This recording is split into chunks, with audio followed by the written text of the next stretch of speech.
today in history, in 1952, Elizabeth II, who celebrated her Golden Jubilee in 2002, ascended the throne of the United Kingdom of Great Britain and Northern Ireland on this day, following the death of her father, King George VI.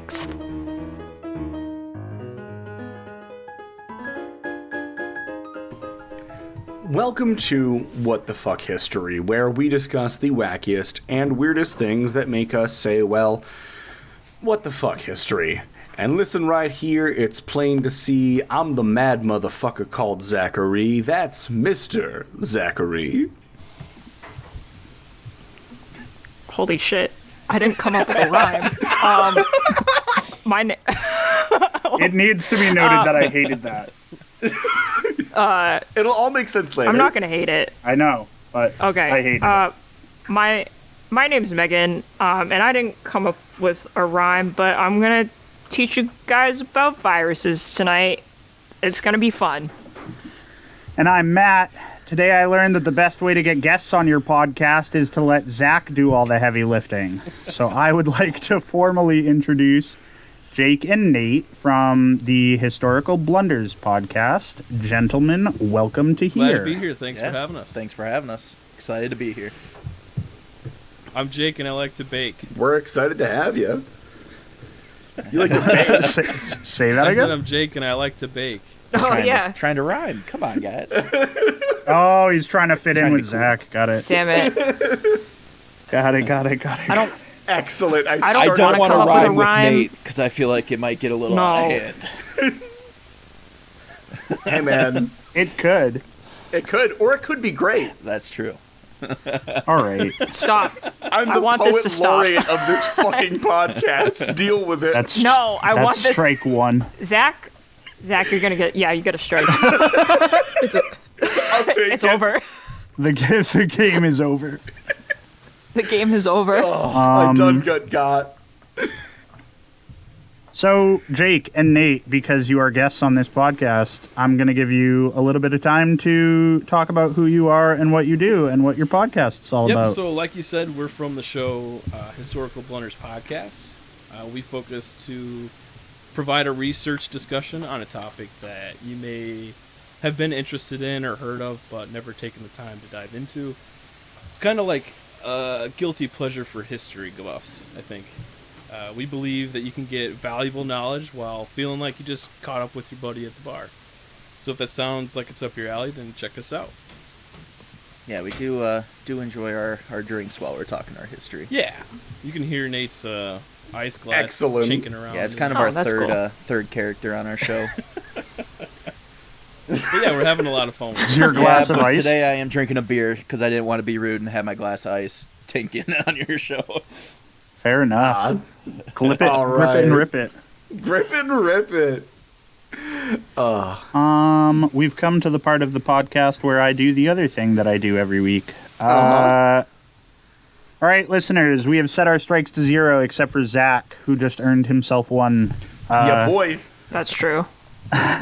For Jake and Nate, I don't know how much of our podcast you've listened to, but strikes are awarded for jokes that are considered bad. And much like the point system on Whose Line Is It Anyway, it's completely arbitrary and we make it up as we go. Yeah, and it's like Jake's going to end up with a lot of strikes. If you get to 3 strikes, you can't talk for the rest of the podcast, but that's only ever happened 3 times, I think or 2 once. times in the history of our times. podcast. 2 times? So. Yeah. Soon to be 4. Almost 100 episodes in, and it's only been happened twice. Yeah. We played an imaginary game of rock, paper, scissors, and the order for tonight is me, followed by Megan, followed by Zach. So Let's do this. So that's All gonna right. You get into it. Get after her. fucking get after Get her it, done. please. I need to turn my headphones up a little bit. Either that or I just I probably fucked my slider, actually. I did do that. My slider got hit and the sound coming out of my headphones was way quieter. Okay. Anyways, comparatively, for this podcast, the story I'm about to tell might as well be a current event because it took place in 2004. Oh, wow. Wow. Yeah. Practically yesterday. Practically yesterday. I remember it like it was yesterday. I was 9 years old. I was You were 9. You were 9 in 2004. I was born in 95. Christ alive. Yeah, he is a baby, actually. I'm He the is- wee bitty yeah, baby. well,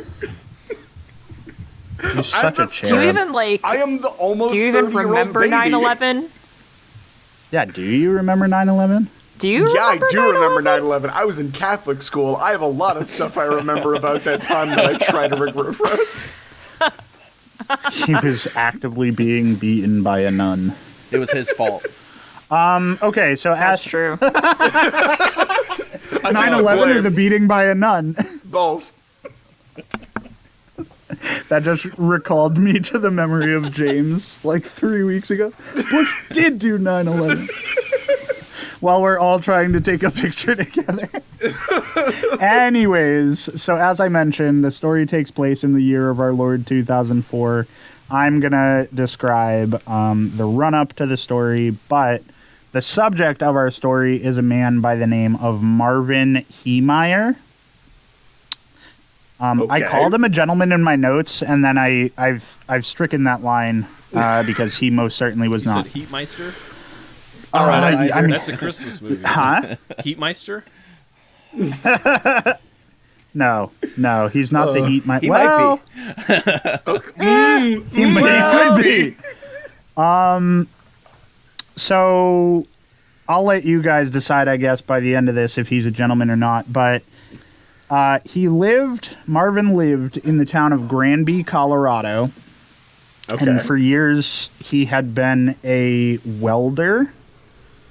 And in 1992, he decides to purchase a plot of land.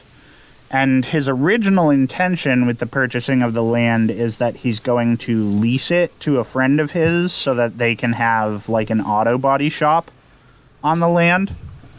Okay.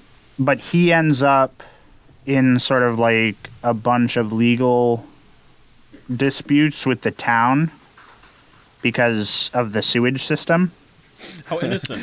And so enough time passes that in 1993 he decides that he's just going to build his own shop on the land, and he ends up opening a muffler repair business on the property that he purchased. Good for him. Yeah, no, great for him. The economy of America is built on the backbone of small businesses, according to every politician I ever listened to. Every senator that's ever been bought. Every senator is just like, it's ever built been on their bought. backs. So Every senator has ever been bought.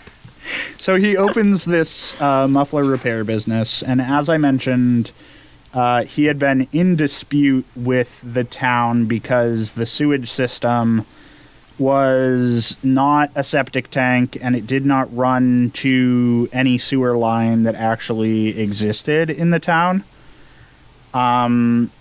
So he goes like back and forth with the town, and he's like, you guys need to pay to get it onto a sewage line. Like, you guys need to run sewer to the building. And they're like, we're absolutely not doing that.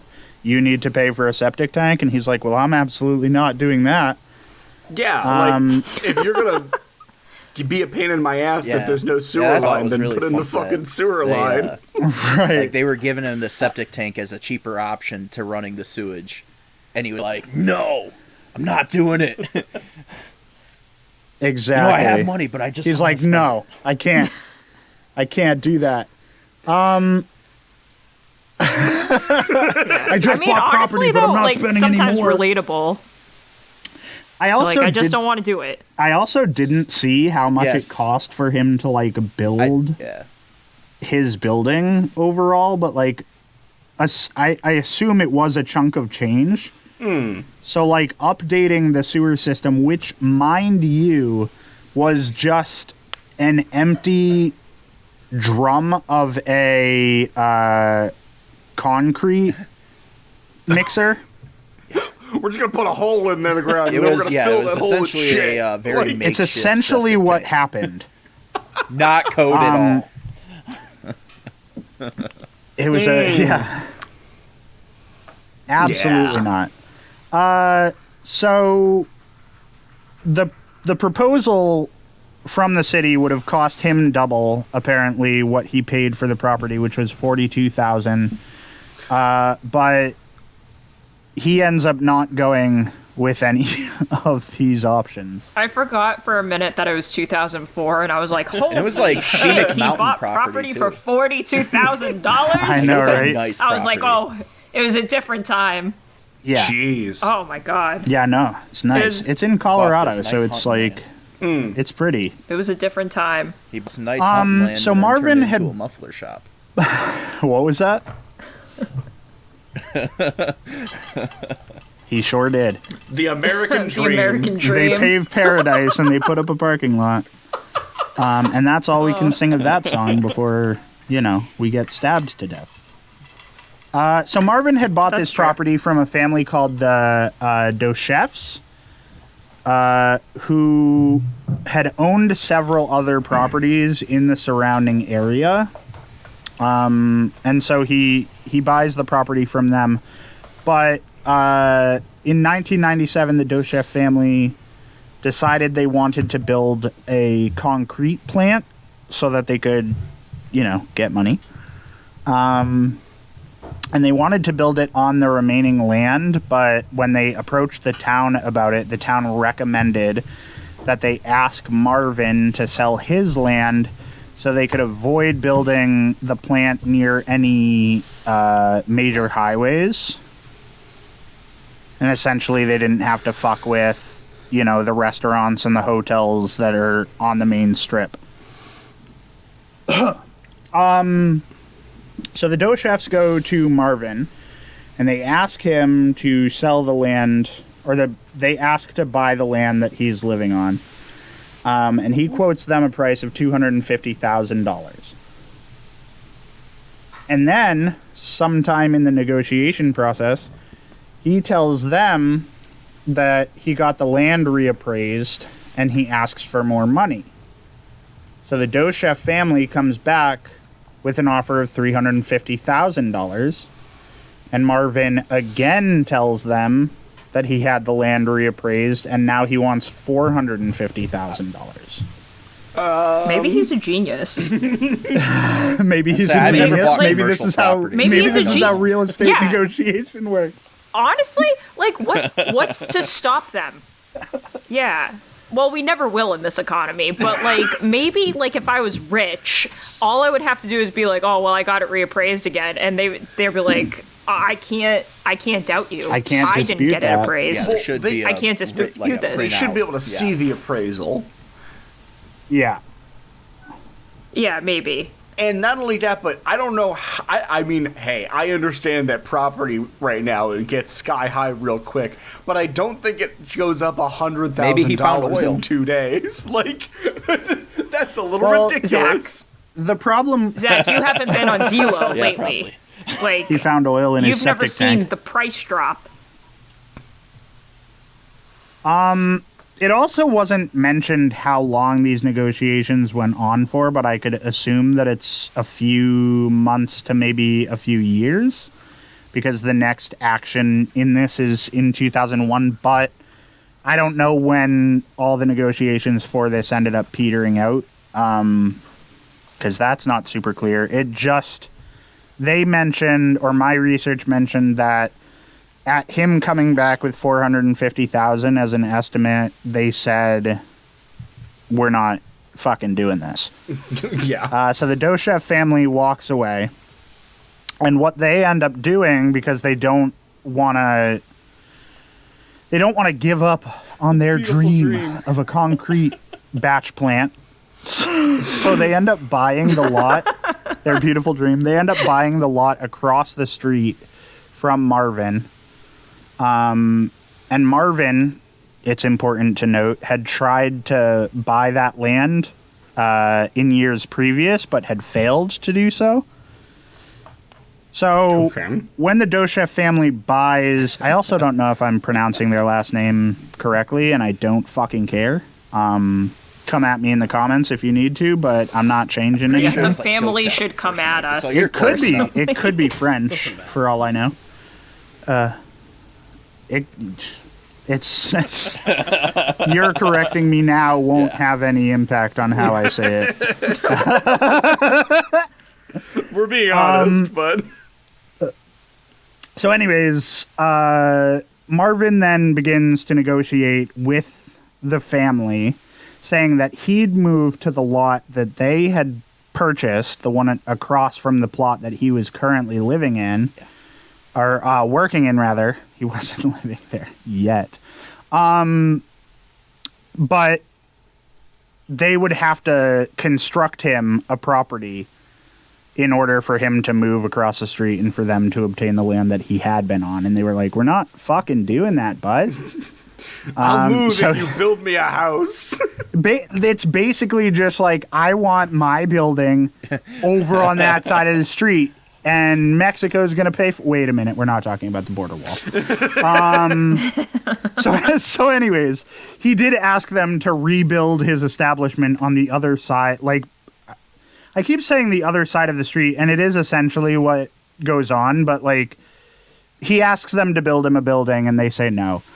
So again, the negotiations between the two entities sort of fall apart. In the next few years, Marvin starts to try and make lawsuits and such that will prevent the building of this construction plant, or the concrete plant, rather. So he starts asking for petitions from locals. He starts citing environmental hazards. And he gets a lot of support from other townsfolk, but after years and years of no progress stopping this, or like lawsuits going and then being thrown out and so on and so forth, opposition against the concrete plant starts to dwindle, and he starts having no support from the townspeople. And then in 2001, the concrete drum that holds all of Marvin's shit. Shitters Oh, I fall. forgot about the How Return could of you the King. forget about the concrete shitstorm? Yeah, sorry, no. Yeah, just put I it out in the forgot middle of the that was a street with a hose. Shitter's full. This is arguably my favorite fucking meme from the internet, is that little kid with the marker all over their face that says "shitter's clogged." And See, I'm Cousin thinking of Eddie's out fucking there. Christmas Vacation. Oh Where yeah, he's emptying out Blowing in the the street. Shitter's clean. yeah. So he runs into a problem with this because his shitter does get full, and he is caught Damn. by the town Tragic. essentially emptying it with a gas pump into like an irrigation ditch Hey. that's I don't know how I nearby feel his about the property. shit pump. So he gets But, caught. like, he gets I don't caught know how I doing feel that. about it. What's up? Oh, he gets caught with his gas pump of shit. Yeah, his shit he gets pump? caught with his shit pump. Oh, crazy! Who would have thought you would have gotten caught doing an environmental terrorist attack? Yeah. So essentially, the town condemns his building until he gets his sewage system up to date.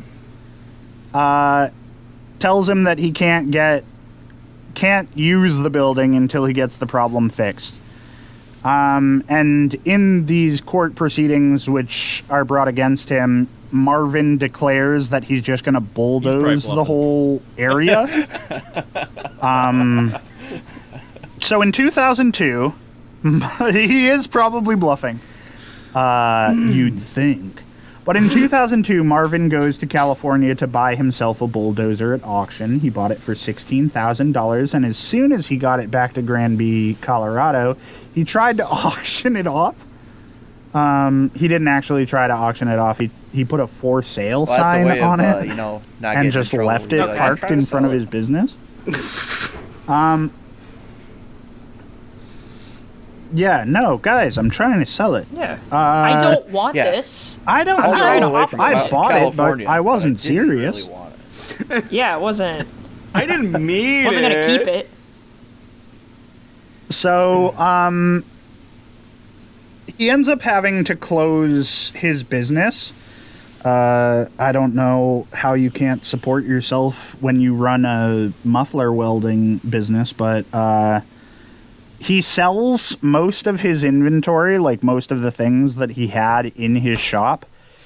But the one thing that he doesn't sell is the bulldozer. And when that doesn't sell, he does what every rational man does. Yep. He takes it as a sign from God that he needs to Yeah, fucking turn it into a weapon of mass destruction. That's true. We're on a mission from What God. a mission from God.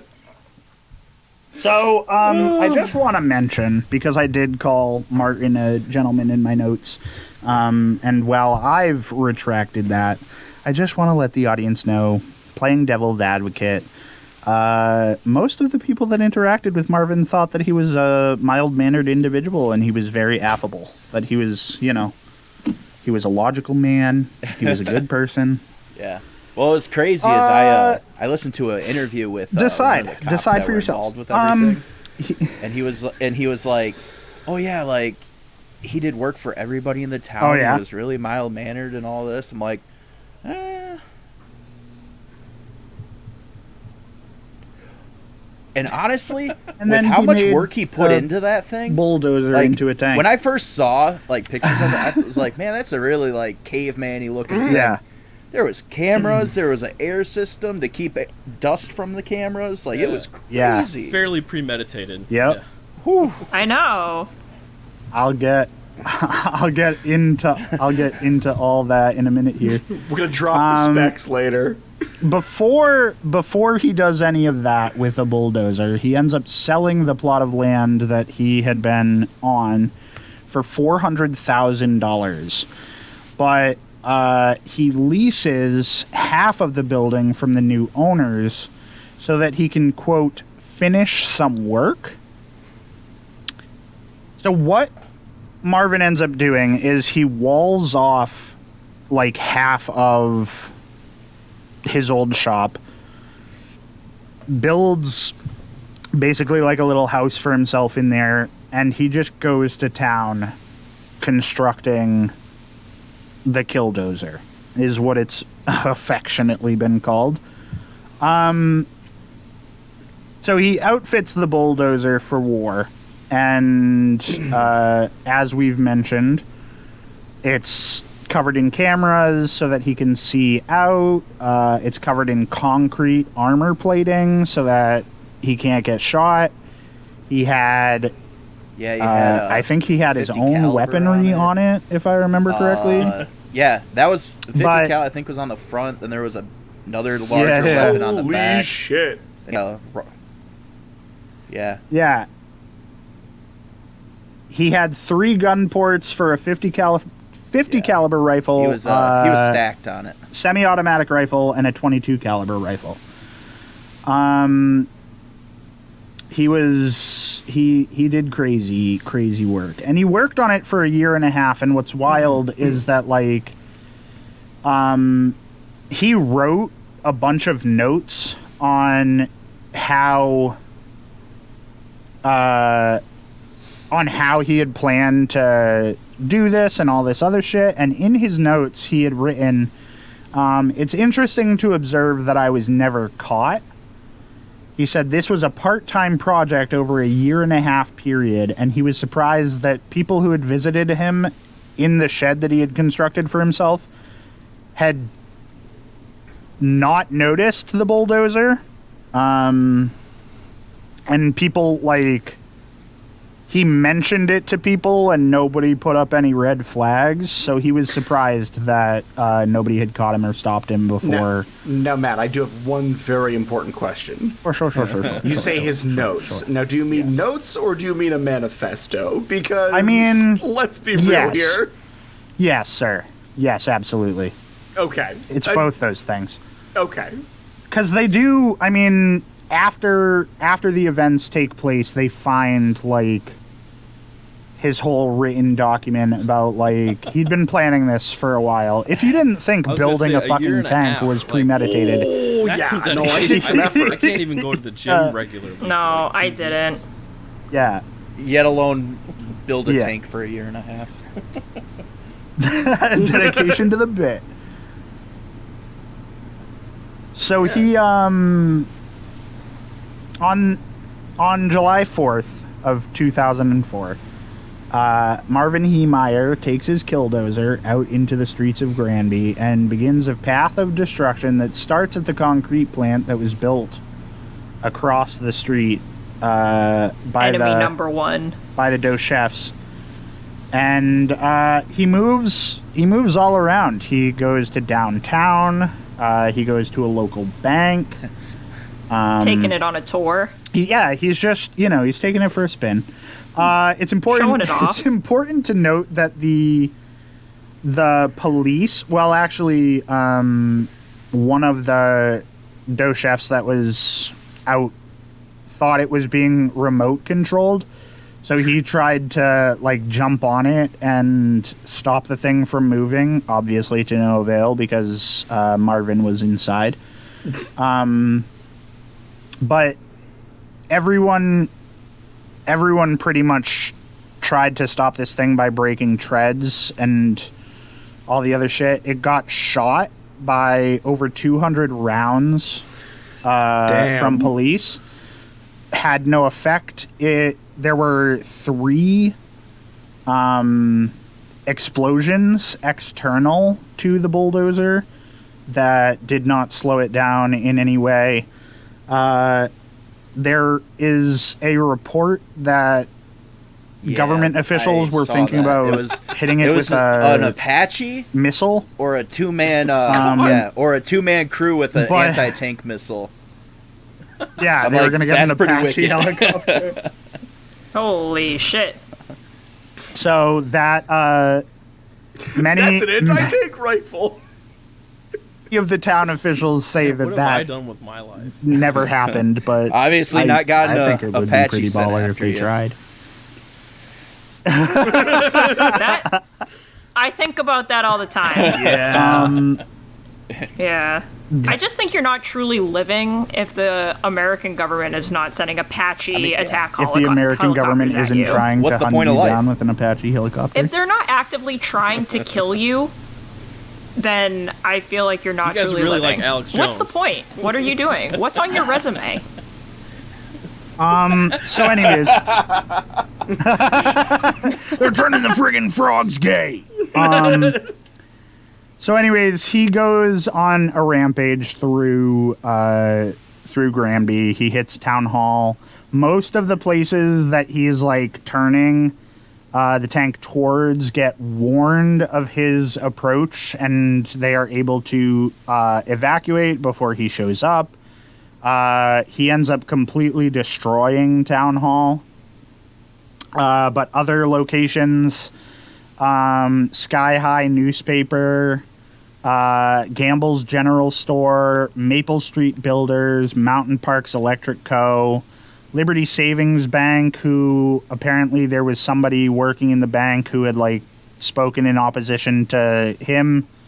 But where his little rampage, his little ride around ends is actually in Gamble's General Store, because there was a basement that Marvin either wasn't aware of or had not planned for adequately. And what happens when he drives the killdozer into the store is that it ends up falling into the basement, and he can't get the killdozer out and of it. Just another thing about killing himself. He used a he killed You himself. can't win them all. He was What? planning on All right. not coming out of there. He wanted to make sure there was no Holy percentage shit. of him living. No. Yeah, Okay. Yeah, but it was a I mean, well, last-ditch yeah, thing. but I also think he probably meant for it to be a last stand. Yeah. Yeah. Because when they cracked it open, the next day, mind you, because they thought he had built in all these traps to the thing, so they were like very reticent to like take all of the armor plating off, thinking that it was just going to blow up in their faces. So it took them a full day to get into it. But he had outfitted, or he had prepped like a week's worth of food supplies. So he had been hoping to go on this rampage for at least a week. Jeez. But all told, at the end of the day, his attack lasted for just over 2 hours. He had managed to damage 13 buildings, and as I mentioned, he had destroyed Town Hall. He racked up a $7 million repair charge. And, you know, as I mentioned, he did end up killing himself. And then when they searched his home later, they found recordings, they found paper notes, they found, like, just pretty much everything.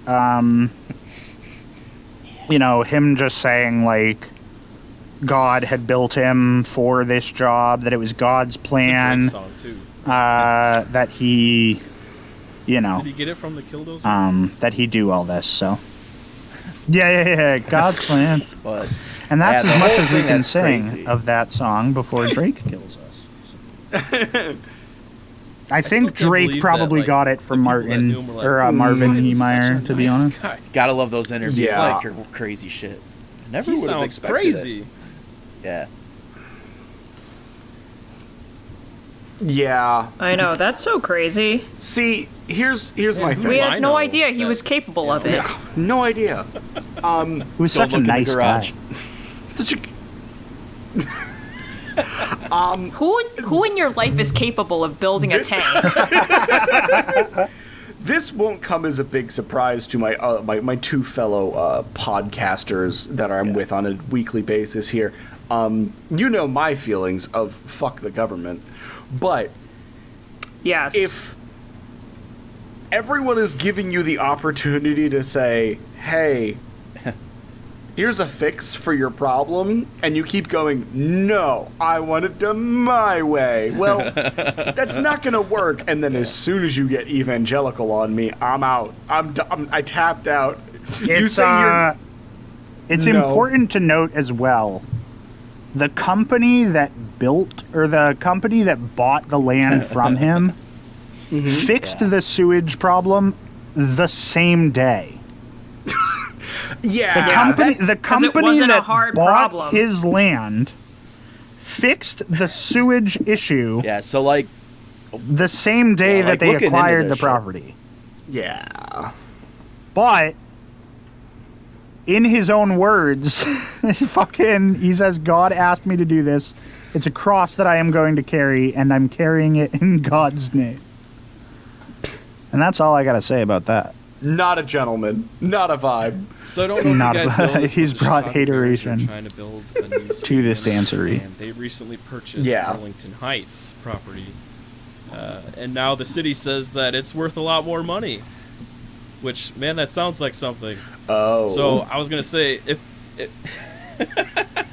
history's a circle, then the Bears are gonna build. They're gonna build a- they're gonna build a sounds so giant familiar. bulldozer. might Look be for out. the better.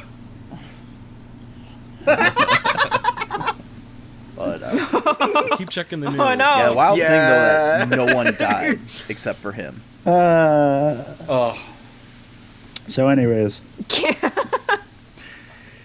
Yeah. Well, and that's I know, that so is actually crazy. the fun thing about it is that like there were a ton of people that were defending him because, like I said, most people liked the guy, but He they were tried. all He like, just failed. "Isn't it great that he didn't try and hurt anybody?" And Well, yeah, exactly. he did Yeah. try. Like, Yeah, he was in a That's, bulldozer, the and the downfall fact of of the matter is, Killdozer. it goes 5 miles per hour. That's why and it lasted 2 everyone saw him hours, coming. because it took him 45 Like, minutes that's to really get what from did it each for place. him. One of Sounds like me. because it built for power, not for speed. somebody had said that if he really didn't want to hurt anybody, he would have perpetrated these acts on a weekend when nobody Yeah. would have been in those buildings. So That's a good point. so anyways, but that's the end of my story there. And you're sticking to it. All right. And I am sticking to it, but He's now sticking I'm to going to it. do the part where I have to read a thing. Oh yeah. A thing. I'm not actually reading a thing, I'm just telling a story, but our podcast for this little bit has been blessed with a sponsorship by a company called Magic Mind, which is a little health shot, little health shot that's supposed to give you a boost of energy through the day. I've been taking the shots for about a week. I was kind of fucking around with taking them in the morning or taking them in the afternoon because, much like anybody else, I hit that afternoon wall of like, well, I've done enough for today. Taking them in the afternoon definitely gave me enough energy to finish out the rest of my day, which was really nice.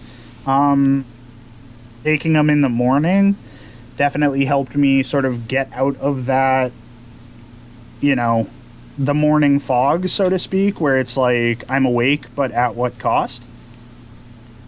So I've really been enjoying my time with it. It has cordyceps mushrooms in it, so I'm really looking forward to getting Last of Us when mushrooms, gain sentience and control my body. I mean, so But like in a healthy way. but yeah, no, in a healthy way for sure.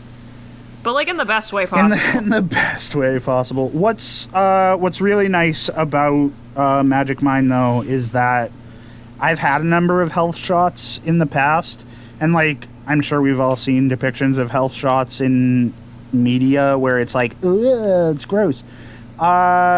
It definitely has an earthy taste, but it's honestly not bad. I like it. I like it more than other health shots I've had.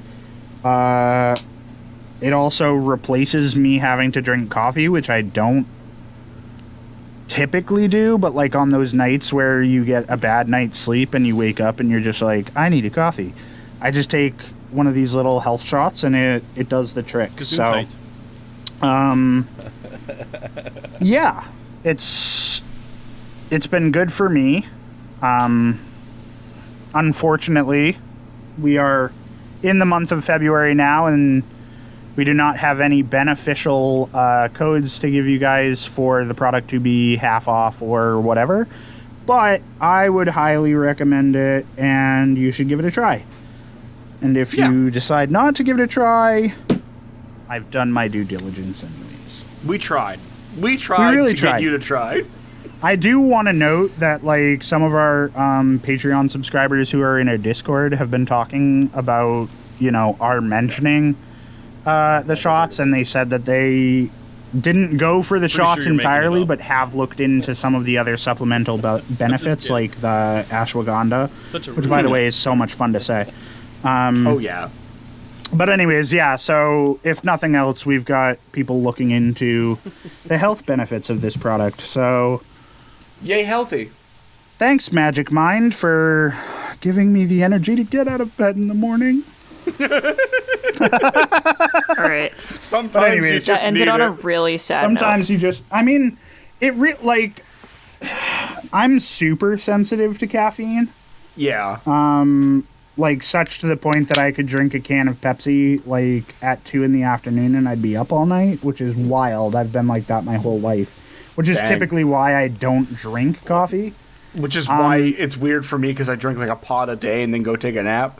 Yeah, so, like, these things have really been kind of, and I don't feel jittery like Yeah. I do when I drink well, not a pot of coffee, but like anytime that I've had coffee, I sort of get shaky. These are kind of just like a nice little pick-me-up to start the day or in the middle of the day to get me through the rest of it. So that's all Awesome. I've got to say. There you go. Now I'm looking at the time we've been recording, so Megan, let's hey, how you doing? Brother, don't worry. I got you. We can get this story done. The title, you've heard of epidemic. Now get ready for something you've never heard of, which is an epizootic. Epizootic. What the fuck? Okay. Yeah. Yeah, exactly. Listen tight. Apologies for how many times I'm going to say that word because it's terrible. So I think after the past few years, we've all become way too familiar with the words pandemic and epidemic. I know I hate them. And like, we're pretty hyper-focused on how germs spread and like who's sick and like the transmission of disease and how vaccines work in general. Like, I've thought about it more than I ever thought I would, and I'm not getting paid to do that. So that being said, are any of you familiar with the word Is that from epizootic? South Park No. movie? If they blame Canada, isn't that the Absolutely not. Fantastic. So everyone who I know it I'm popped not in my making head, it up, and that's dude. why I sang it. I'm sorry, Merriam-Webster guys. told me I wasn't. Okay. Listen, I had to go. slightly I had to go crazy. to Merriam herself and be like, "What the fuck is this?" So we aren't alone. So for all of us who aren't familiar They'll with say this sorry word, too, right? so Sorry. if epidemics are like for people, this is for animals. Apparently, when it's an Oh. epidemic of animals. So it's the fun isn't just limited to humans. Yay for everyone. So tonight, I'm going to talk about what became known as the epizootic of 1872 and what it would be like if great. the world suddenly lost all of its horsepower. Or Literally? during any hockey games. They You say mean it I pissed couldn't off use some my truckers. car? Some truckers too. I don't know. Yeah, couldn't so use we're your gonna take a horse. journey. We're gonna Yeah. you couldn't use your horse, you couldn't use your car, so we're gonna take a journey of the mind right now. So let's just say you're getting ready for work. You go outside, you get in your car, you turn the key, and all of a Megan and sudden her smut. it just won't start, and you have no idea why. And you bring it to a mechanic, and they have no idea why. And then you bring it to Hockey is- another mechanic because getting a second opinion is good. And the mechanic and they have a tells you that all the theory- horses in your car died. Yeah, pretty much. Like, they're just like, hey, I have a theory about why these horses are dead, but I don't fucking know why your car's not working. And it's not just your car. It's every vehicle, excluding trains and ships, and everything is just down for the count. So, essentially, civilization has slowed to a human-paced crawl, and we are very, very slow. We're not fast creatures No. on our two little legs. And this is essentially what happened in late 1872 in North America, and it all started in Canada, so we can blame the Canadians for, as usual, It might be. is it? You don't have, That seems Dimension like it Prime. might be. It is. No, you're good. No, You're right. You're also correct, apparently. You're right, bro. You're right. Nice. I mean, honestly, I think blaming Canada is a good scapegoat. They just, like, have nothing else going on, right? I mean, they have, here's the thing. They will apologize. Yeah. There's, okay, because I didn't really Yeah. do a reel today, I learned. Today, all of you learned that there is a clause in Canadian law that says just because somebody apologized for something is not an admission of guilt. That's fucking perfect. They had to build it into their legal system. They're so Gays. polite. Except for during World War One, we don't talk about what they did during World War One. Yeah. That's true. Oh yeah, we did talk about that whole fucking maple syrup heist, but that's a whole other thing. That's true. Listen, the only thing I know about Canada is that they write a lot of hockey-based smut. So that's what I know. They just they say write what you know, and that's what That's they what they know. So that's what they know. Hockey and smut. It's cold up there for a long time, and you need to fill those hours. So this all started in Canada, and it was in that year that all of the horses who hauled streetcars and fire engines and all local freight became inexplicably sick with influenza, because horses apparently can, like, get that too. Oh, okay. I didn't know that. I thought that was just like a human illness, but too bad for horses. They can have it. Now, at this point, you might be saying, but what about the steam engines? Like, what about, like, surely humanity did not grind to a halt, because we had, like, this is during the Industrial Revolution. We're pretty far into it. We have other means of getting around. And to that, I say, well, trains don't come right to your fucking front door. No. And nor do ships. Like, unless you live on Martha's Vineyard. Steam. Yeah, no. Or at least Not yet. That came later. That was a premier Vanderbilt express, you know? Like, it came through his house in Newport, Rhode Island. So, people still needed to, like, a way to get things and people across cities and counties. And while people could walk, they were obviously way slower than a grass engine where grass goes in and fast comes out. Now, most horses didn't outright die of the horse disease, which was actually what it was called at that time, but they were out of commission. And just like if a human has the flu, all they kind of needed was rest, and a few weeks of it at that. But no one who owned horses was kind of like willing to give their animal that rest, especially when capitalism was sort of like resting on the haunches, literally, of these animals. Are you saying that the so what horses are an ended up- allegory for the working class in America? Yes. Man, it's almost like there's a book about that called Animal Farm. Yeah. A little on the nose, but That's, it's a little on the nose. I didn't make the story up, all right? fair. Damn Like, you, I'm just history, for telling it being as it so is. blunt. Damn you, history. Mine is a flat circle. So, yeah. If the horses didn't die of influenza, they actually ended up just dying of other infectious diseases that, you know, took their chance, you know, at opportunity. Like, your immune system is laid low, and so you end up kind of like dying of pneumonia or like other stable diseases. And mortality stands at for? this point was like wavering a lot among the horses. And in some areas, it was as low as 1% and as high as 10%. And like I said, the real kicker was capitalism. And it wasn't just working horses either. I know we just said it was an allegory for the working class, but rich-ass horses, like Cornelius Vanderbilt's prize horse, which was named Mountain Boy, who was worth $500,000 in today's money, died of pneumonia after being wrecked by influenza. So rest in peace, Mountain Boy. Rest in Rest peace, in Rip peace, to a Mountain legend. Boy. Listen, he was worth a lot of money. That's an expensive ass horse. But was he anything like Incitatus? Was he a consul for the Roman government, Greek government? He was not trusted with the running of Rhode Island's government, but Fair enough. I'm sure it wouldn't have been a detriment to that state based on everything I've heard. Yeah, it's the. I mean, realistically, it is the smallest state, and so it's smallest consequences. Yeah, that's true.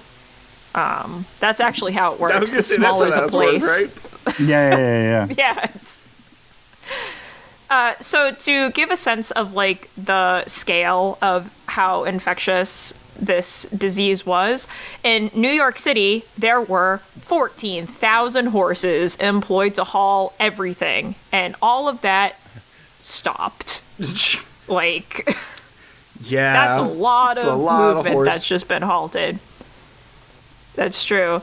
And when it came to vets, they were idiot horse mechanics. That'd They be were very like- entertaining to watch. I'm just very confused. Do you think the air or like the earth is giving off weird energies? that are poisonous to horses. I don't know. And treatments were equally as ineffective. Like, they used bleeding or good old arsenic.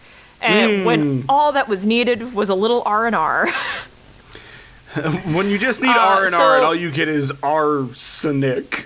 Arsenic. That was actually a pretty good one. Yeah. I think so. That's the third secret R.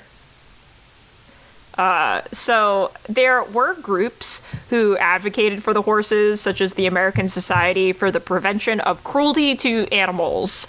And in New York, this group had the ability to intervene in the abuse of working horses, which the streetcar owners hated. They tried to injunction the head of the organization, but surprisingly, they failed. And I say surprisingly because there were no laws in 1872. So it was surprising that the horses had anyone to even stand up for them. And more than the abuse of the animals, people were like very worried in particular about the fire department, because fire wagons were pulled by a lot of horses, and only 2 of New York's fire horses out of the 144 were spared influenza, and in Boston, only 3 out of 85. Like, the odds weren't good, and it wasn't that, like, fire departments were being mean to the animals either. They actually took really good care of them. The problem was that it took weeks, like I said, and fires don't wait around. No. So people... No, they don't. Fires aren't polite. No, they're rude, actually. So people were like, how do we solve this problem? And they're like, there's only one solution. We pull the fire wagons. And it just... yeah, just like 10 guys strapped to a wagon, like hauling water. It makes me think of the SpongeBob episode where they're pushing the city. Push! Push! Push! I imagine it was kind of like exactly like that. I'd also like to imagine that, like, you know how they have the sexy fireman calendars? Yes. Now? Don't get too I'd excited like there. to imagine that this... I know you're like, yes, of course I've seen the firefighter calendars. I'd like to imagine that the calendars for 1872 or 1873 had pictures of, like, these sweaty, old-timey firemen, like, Maybe that's where they got the idea wagons. from. They got so jacked from pulling the wagons, they're like, we need pictures. We need pictures. And they're like, hey, I know that, like, a fire is burning, but can you stand still for 10 minutes while we take this daguerreotype? Can you do that? Do we have enough time? It's already burned down. At that point, yeah. At that point, it's fine. Boston really got hit that year, apparently. There was, like, a giant fire that burned down, like, acres of the city. So, by the following spring, the epizootic had passed. Mexico had helped in the meantime by sending us up live horses. So, we didn't want to build the wall back then. Oh. And, yeah, we were like, how are the horses going to get through the wall? We'll wait. Hey guys, you ever been And America- podcasting for 3 years and realized that you didn't fucking unmute your mic? Oh. Sorry. It was awfully quiet over there. I've been like laughing along and making little quips. My mic was muted for I was wondering yeah. where it went. We'll never know. The world may We'll never never know. the world. Well, you know now. So Well, we know now. But to my, Modern to essentially, my that was my great story. shame. My great shame. But yeah, so that was the epizootic, and I don't think it was a coincidence that, like, 20 years later, like, the Boston Tea and the New York subway system actually, like, went into effect. Yeah. Like, they built it, We had a and problem. they're like, Can't never have that again. They all again. have, like... Yeah. They got like PTSD. Except when they're those were horse also cops. pulled by horses. Oh yeah, underground horses. Underground horses. Yeah, they're very rare. Sounds Very like a weird muscles cover involved. band. Underground horses. horses? Yeah. It's a good cover band name. I think we'll play That is a good cover band. Secret Tunnel. Secret And that's Tunnel. as much as we Yeah. can sing of that Sing of that. song before the Avatar that's kills what us. That's what we're doing tonight. We're just bits and pieces. Bits and pieces of songs. Yeah, go ahead, Zach. Awesome. I'm gonna steal the microphone, and You Yeah, don't have to. please. She just gave it to you. I know, but I did give it to you. I want to steal Freely. something. Let me have this.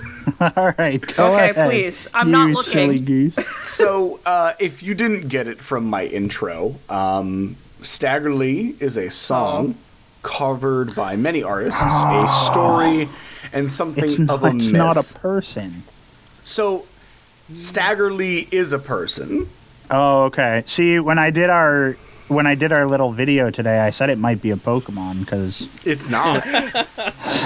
Damn it. So, Which Pokemon would he be? I mean probably an evolution of Hitmonlee if I had to guess. That's pretty good. I'd say Mr. Mime. you know what? Honestly, sure, why not? As a person Fair who's never enough. played Pokemon, I'm just gonna go with whatever you say. Oh, yeah, me man. neither. Yeah. Wait. Oh, yeah. Subtle. My friend just sent me a Nintendo Switch because he had an extra. I don't know how that happened, but sure, he's like, I wish "Do you I had want those it?" friends. Yeah, right. I know. What kind of My friends you friend sent got? me a Nintendo Switch, so I am for the first time having a Nintendo experience at the age of 28. So Dude. And the Switch is the best way to start. Holy shit. So this is the first time I'm ever playing Nintendo stuff. So Imagine I if will you just got probably like play an some original Pokemon. Game Boy though. Oh hell yeah! Give him the gray brick. Yeah. Mm. My brother Yeah. plays yellow version at night sometimes. I'm like, I'm so jealous. You know? It's a Pokemon game, sorry.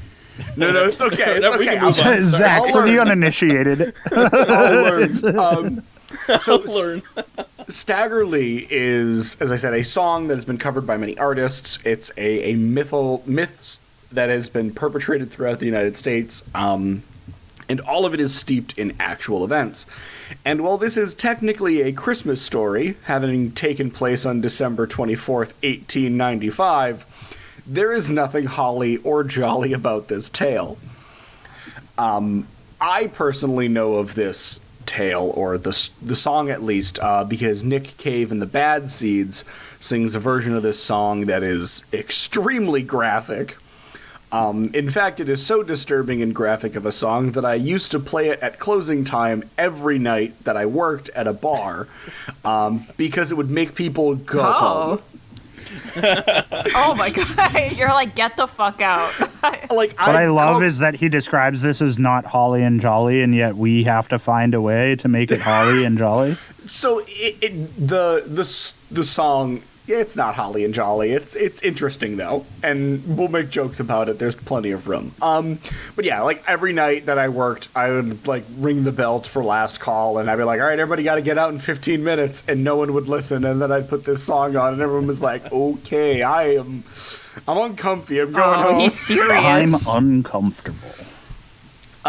So the main character of our story, Lee Shelton, was born in Texas in 1865, but he doesn't really stay in Texas for too long. His childhood is not important. That's not why we're here. So we're going to skip ahead in the story to when Lee gets a job as a carriage driver in St. Louis. And he doesn't really last that long as a carriage driver, and he quickly turns to pimping and gambling as a way to get some money, because As you so often The only do. way to go. the only way to go. The only way. It's 70 something. Might as well start pimping and gambling. What else was there to do? The internet wasn't. It was at least 5 years away. Well, at I that mean, your point. horse had the flu, so you might as well pimp, right? Exactly. That's so true. So Lee gets his nickname. Save a horse. What was that? Save a horse, ride a cowboy. Save a horse, ride a cowboy. Save That a was the horse, slogan. give it some medicine, please, for the fuck's sake. We need the horse. Or do some bloodletting. Yeah. Yeah. Yeah, that's true. Arsenic? Do arsenic about it. Do arsenic about it. Lee gets his nickname of Stack or Stag. There is conjecture as to which one it is. And he gets this because he tended to do his business, or at least one theory is that he tended to do his business alone. He didn't really like working with other people, so he tended to work stag. The other version, which is Stack Lee, is in reference to the Stack Lee riverboat on where there was onboard prostitution that was legal. And that makes total sense given his chosen profession. I mean, I guess if you're going to have a nickname, you might as well be named after a, steamboat with blackjack and hookers. Oh, like Calm Steamboat down Willie. there, Bender. Steamboat Willie! Hey, that's public domain now. It We can is make all the public jokes we domain want. now. That is, yeah, so we can say it however much we want. And Disney say can't too- do a fucking thing. Yeah. The name of our podcast. I was going to say, Steamboat too, Willie. that's a pretty cool name in general, right? Stagger Lee. Stagger Lee, yeah. No one's making 400 songs for Frightful Fred. You No, know? no. Although now I think there should be at least Frightful one Fred. song for Frightful Fred. He deserves it. Justice for Frightful Fred. So I was kind of hoping with the name Stagger Lee that he was just like a raging alcoholic, just staggered around, falling over. Yeah. I mean, that's not why he had the name, but yeah, he did drink quite a lot. Story's not over, man. So Stagger Lee is not your run-of-the-mill pimp. In those days, he is with a group of pimps in St. Louis called the Macs. And the Macs were, I don't know how to say it other than, like, they had money and they liked to flaunt it. Like, the Macs would dress to the nines at all times. The Macs' philosophy was they were a sight to behold and they were going to make sure everyone in the city saw them. And Lee used the money that he got from pimping and gambling to, like, acquire a number of properties in the city because, hey, even back at 18-something, real estate, baby. And he kept his carriage business off on the side because he would, like, go pick up rich, affluent people and then bring them to the, like, downtown venues that he owned, which were considered, like, slumming it. And these rich, affluent pissheads would just spend a shit ton of money on booze and women, and he'd keep everything. Either way, Mr. Stagger Lee had quite a reputation for himself, and at one point he becomes the president of the 400 Club, which was a like a men's group that was founded to advance morals and physical culture. Oh. What kind of physical culture? What kind of morals? What kind of morals? What kind? Your president kind, is what a kind? pimp. I mean, I guess. Sure. Lawful good only makes sense if you know what your morals are. Exactly. The fact of it being to advance morals and physical culture seems a little bit in opposition of how we see Mr. Lee, but hey, I guess different strokes for different blokes and different times of history. That being said, that's all kind of the background of the actual event that we're about to talk about. And again, on December 24th, the story goes that Billy Lyons, who was a friend of Mr. Lee, and Lee himself, were playing a card game in a saloon one evening. It is 1897. It's still like kind of Old Westy times, but not really. So keep that in mind. And so they're playing cards, and the two men are drinking and playing, and the situation turns sour when Billy just absolutely cleans out Lee, and they get into a little bit of an altercation, and Lee accidentally crushes Billy's derby hat, which Billy didn't really like. I know, the gasp. Audible gasp. Audible gasp. And then Billy proceeds to grab Lee's Stetson hat right off of his head and demands the hat as some sort of comeuppance. And Lee says, "Go fuck yourself and get your damn hands off my hat." I give it back. And Billy does not give back the hat. And Lee then proceeds to pull out a revolver, smack Billy upside the head with it, and shoot Billy in the stomach. Does anyone think that might have been an overreaction? I don't see how you could make that assessment. I like my hat.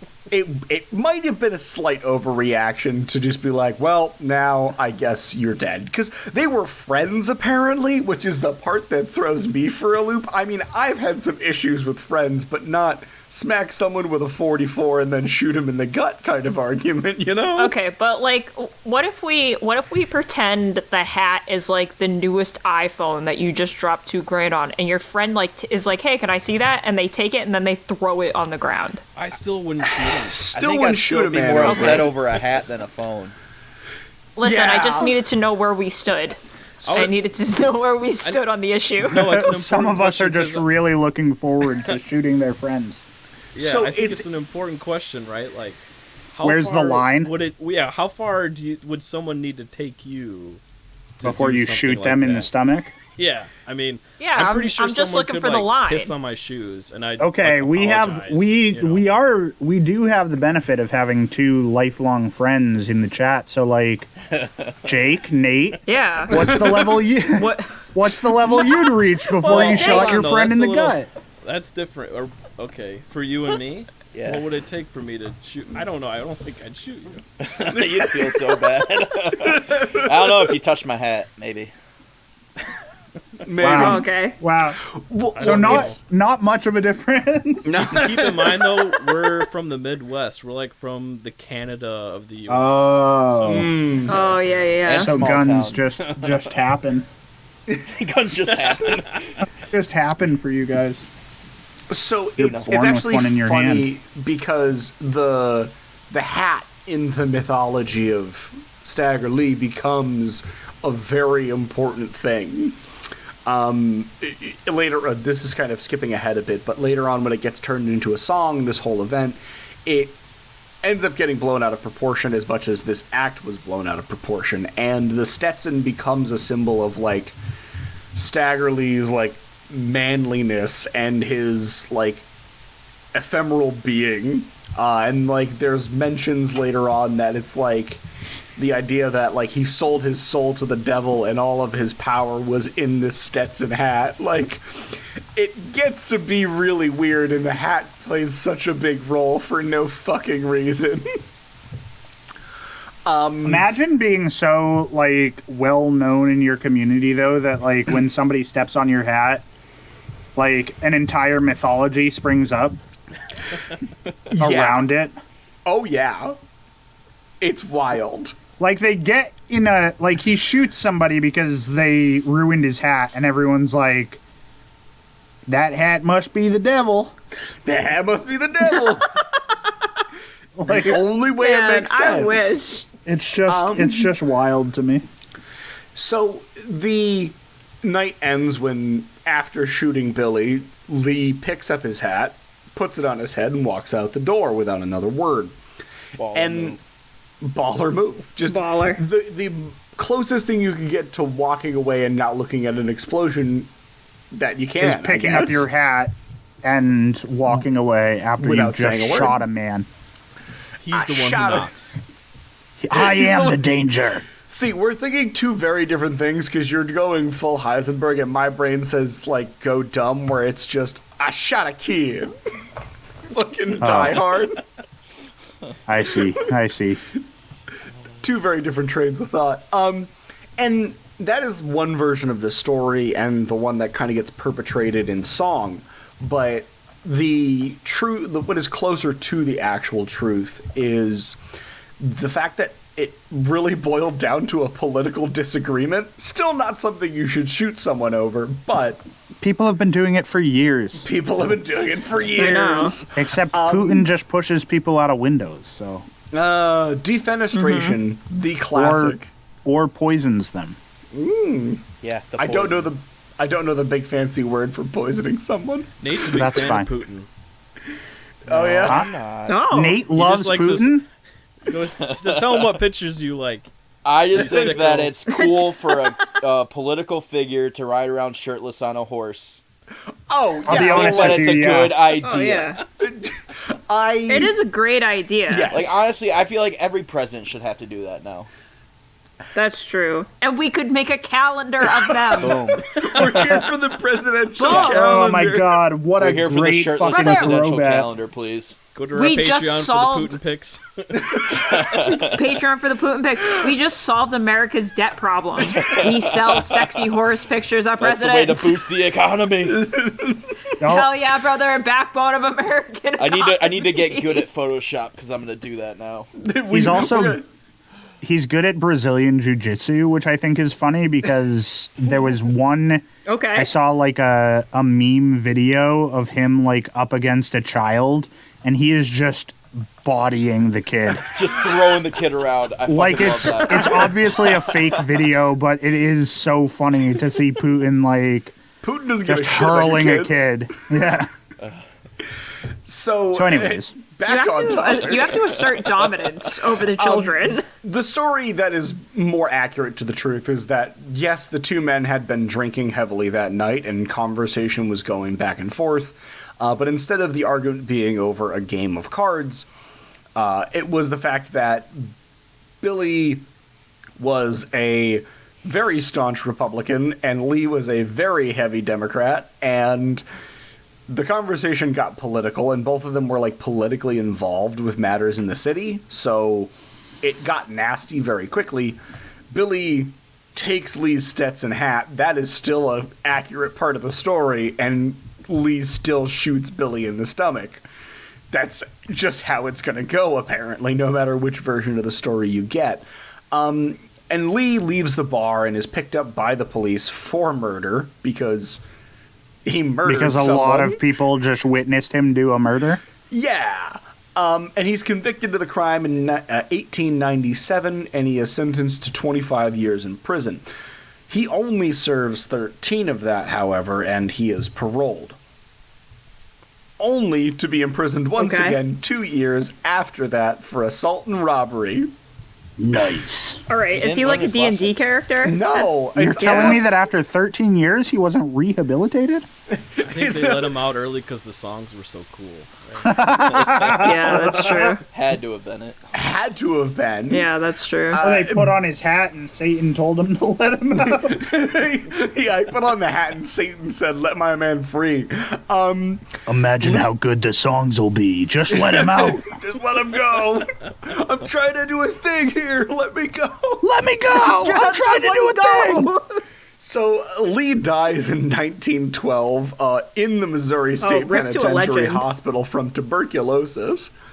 Man, it's like I can't get enough of It dudes gets- with tuberculosis and You guns because I fucking, just you did are Doc on a Holliday. kick. Oh, you yeah, love you're on a 'em. kick Gotta of love Doc tuberculosis and guns. I'll be a Huckleberry. Now, the story is quick and basically summed up in two men have an argument, one guy steals a hat, he gets shot for it. Yeah. But it's... That's how really every story can boil down if you really think about it. it. It's the hero's journey, if you will. But the important True part hero's journey. of this thing is that Lee rose to infamy. You guys were talking about how it's like crazy that, you know, he could be so well known that songs would just spring up about him. But like, I don't know if you realize how true that statement is, because he rose to infamy almost overnight. He's convicted of the murder in 1897. He was the and- first viral sensation. Yeah, Professor Charles Lee, the piano thumper, writes Stagger Lee in the same year, and it fucking blows up. Like, Nice. it's overnight sensation, and the story in song form naturally gets blown out of proportion. As I said, like, there was one account where it's like, yeah, he sold his soul to the devil, and it was what gave him his power. There's, again, the emphasis on the Stetson hat. There's one version of the song where Staggerly goes to hell and kicks the devil out of hell so he can rule hell himself. It gets wild. Either way, Staggerly or Stackerly becomes this icon for not taking any shit in that time. And well, I can't speak about the implications of him being a man of color and how that like came to be an icon for that group of people. I can speak about how it like was important for the culture that came after it, in with like folk stories and folk songs coming from real live people. And the legend of Staggerly lives on today because there have been numerous recordings of the song, numerous versions of the song. There were not one but two professional wrestlers who used the name in the ring. Yes. And there was a musical of Staggerly that was done in 2016. Fuck yeah. Did those wrestlers wear like a pimp hat? No, so they were masked wrestlers. Oh, come on. What a missed opportunity. So they're like actually not small names either, which is wild. Like one of them was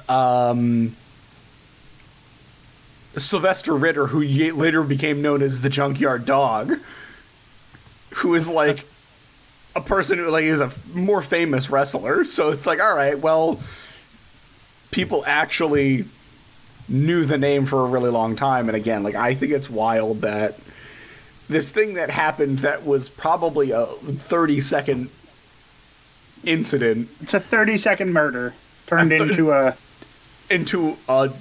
you know, a number of musicals, some songs, 100+ year thing that has gone on. I think that's wild. I think it's all in the name. Oh, it's a great name. It's a great name. Like, again, for as graphic and weird as the song is from Nick Cave, like, it's so good. Like, that opening, there's like the opening line when he gets into the bar, and it's just it's plain to see I'm the bad motherfucker called Stagger Lee. And you're like, yeah, all right, I'm into pop your it. head to that. Yeah, it's a really good song. It's real fucked up, but it's a really good song. But yeah, that's the legend and the truthful bit of Mr. Stagger Lee. Wonderful. So before I have to cut you off, Matt, I'm actually going to be nice tonight. Yeah, you were nice last week too. I was nice. I'm getting better. Appreciate I'm getting better at being Appreciate nice. it. Love it. But yeah, so thank you, folks, for coming in and, listening to our silly shenanigans here. We're just about ready to wrap up. If you would like to be so very kind, please do follow us on our socials. You can find us at _triumvirate_productions on Instagram. You can find us at the Triumvirate Productions on Facebook. And if you are so monetarily inclined, you can also join our Patreon. We have a $3, a $5, and a $10 level. That's patreon.com/Triumvirate Productions. There's a whole bunch of bonus things that happen on the Patreon, such as our After Dark segments and a little bit of a sneak peek into kind of things that go on behind the scenes, including, we talked about it a little bit last week, we'll talk about it again this week. We started a Discord channel for people to talk about the show and kind of talk with us a little bit more. We haven't done any talking about the show, by the way. We've just been we give out music recommendations, book recommendations. We talk about how people are living. Alex rubs it in my face that they're allowed to go to the woods and I'm not. So, but yeah, so we all like kind of are experimental. We're testing out the waters of stuff. If you're a Patreon member, you get to do that first. But yeah, and then if you can't support us monetarily, again, I want to state this. This is important. If it's going to break your bank to give us $5 a month, don't do it anyways. No, don't listen to Matt. Don't do it. Don't hurt yourself over $5 a month. We appreciate it. It's a nice gesture, but pay your bills. Those are important.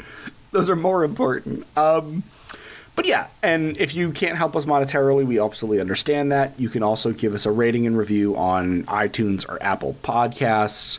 not Share iTunes us or with Apple your Podcasts, friends. Spotify or Apple Podcasts, and share us with a friend.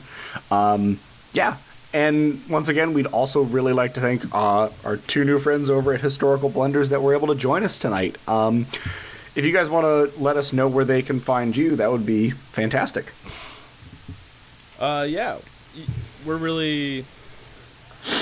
I'm shitting the bed here. No, you're good. You're good. Look, when we first started doing the outro, I was like, You can find our show on all the streaming platforms: Amazon Music, Audible, Apple Podcasts, Spotify, Google Podcasts. That's a thing, I guess. Yeah. Yeah. We have all of our different socials. We got Facebook, Twitter, Instagram. We do TikTok every now and then. And we your got a YouTube historical channel blunders now. on all that? Yep, Historical Blunders Pod, Historical Blunders Podcast. All Nice. of it, yeah. Cool. Awesome. Well, thank you both for coming on tonight, too. It was really fun to have you guys here with us. Oh, thanks for having us. It's been Thanks a lot for of having fun. us. Yeah, we love the show. Yeah, thanks for coming Hey, on. thanks for saying that you love Hey, us. thanks. We love you so much. Historical Blunders Podcast supports What the Fuck History. Go Yeah. listen. By the way, can we know where you live? No, absolutely not. And if you show up at my house, I will call the cops. I love you. Or I might just shoot you in the gut and have a legend written about Make me. sure you take his hat first. Yeah. Then I'll bulldoze the town. So the last time we had guests on this podcast, we had them say the outro, which was hilarious because they were recording from different rooms. You guys might have an advantage because you're please, in God, this no. in the same room. We just end the podcast by me saying "What the fuck history," and you guys can take it away. What the fuck? Is that what you want So yeah, it's exactly like that.